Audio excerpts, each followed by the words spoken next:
আসসালামু আলাইকুম, সবাই কেমন আছেন? আজকের আমি মুরগির মাংসের পুর দিয়ে চিকেন পুরি রেসিপি দেখাবো।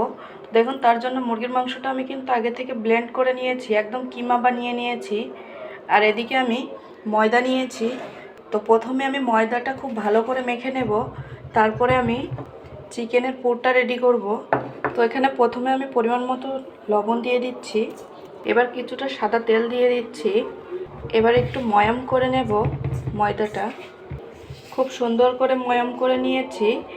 এবার আমি অল্প অল্প করে পানি দেব আর খুব সফট একটা খামির তৈরি করে নেব। খুব সুন্দর করে মাখিয়ে নিয়েছি। এবার ওপর থেকে একটু তেল দিয়ে খুব সুন্দর করে তেলটা মাখিয়ে কিছুক্ষণ আমি রেস্টে রেখে দেব। পুর তৈরি করার জন্য আমি কড়াইতে তেল দিয়ে দিয়েছি। এবার ফোড়নে আমি জিরে দিচ্ছি আর বেটে রাখা পেঁয়াজ আর রসুন দিয়ে দিচ্ছি। পরিমাণ মতো লবণ দিয়ে দিচ্ছি, পরিমাণ মতো হলুদ গুঁড়া আর ঝালের জন্য শুকনো মরিচের গুঁড়া দিয়ে দিচ্ছি। প্রায় সবগুলো মশলা এবার একসঙ্গে একটু কষিয়ে নেব। মশলাগুলো খুব সুন্দরভাবে কষিয়ে নিয়েছি। এবার আমি কিমা করে রাখা মুরগির মাংসগুলো দিয়ে দেব। এবার খুব ভালো করে মাংসগুলো ভেজে নেব মশলার সঙ্গে। মাংসের কিমাটা খুব সুন্দর করে রান্না করে নিয়েছি। এবার সবশেষে আমি জিরে গুঁড়ো, ধনিয়া গুঁড়ো আর গরম মশলা গুঁড়ো দিয়ে দিচ্ছি। এই গুঁড়ো দিয়ে হালকা নাড়াচাড়া করে আমি নামিয়ে নেব। ব্যাস, তৈরি হয়ে গেল পুরির জন্য চিকেন পুর।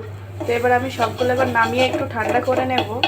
ময়দার খামিরটা দেখুন কত সুন্দর সফট হয়েছে, অনেকক্ষণ ঢেকে রাখার কারণে কিন্তু খুব সুন্দর স্মুথি হয়েছে। তো এবার আমি এখান থেকে পরিমাণ মতো লেচি কেটে নেব। এবার আমি অল্প অল্প চিকেন দিয়ে সবগুলোর পুর ভরে নেব। নিয়ে এই যে মুখটা খুব ভালো করে বন্ধ করে দেব। দেখেই বুঝতে পারছেন কিভাবে করতে হবে এটা। ব্যাস, একটা কিন্তু রেডি হয়ে গেল। তো আমি এভাবে সবগুলাই একই সিস্টেমে পুরগুলো ভরে নেব। এই যে সবগুলো পুর ভরা রেডি হয়ে গেল। এবার আমি খুব সুন্দর করে বেলে নেব। এই যে পুরিটা খুব সুন্দর করে বেলে নিয়েছি, দেখেই বুঝতে পারছেন। এবার আমি গরম তেলের ভিতরে দিয়ে পুরিটা সেঁকে নেব। পুরিটা কিন্তু খুব সুন্দর ফুলে উঠছে। যে দুই পাশ খুব ভালো করে ভেজে নেব। এই যে খুব সুন্দর করে ভেজে নিলাম। সবগুলা পুরি এভাবে খুব সুন্দর করে ভেজে নেব। সবগুলা পুরি ভাজা শেষ।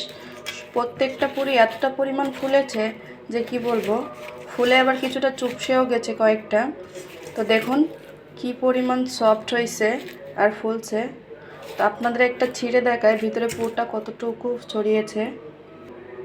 প্রচুর পরিমাণে গরম, তারপরেও দেখুন ভিতরের পুরটা কি পরিমাণ সুন্দর চারিদিকে ছড়িয়ে গেছে। তো আশা করি আপনাদের কাছে ভিডিওটি ভালো লেগেছে। আপনারাও কিন্তু বাসায় এভাবে চিকেন পুরি তৈরি করতে পারেন। আশা করি বাসার সবাই পছন্দ করবে। তো ধন্যবাদ, কষ্ট করে ভিডিওটি দেখলেন। আসসালামু আলাইকুম।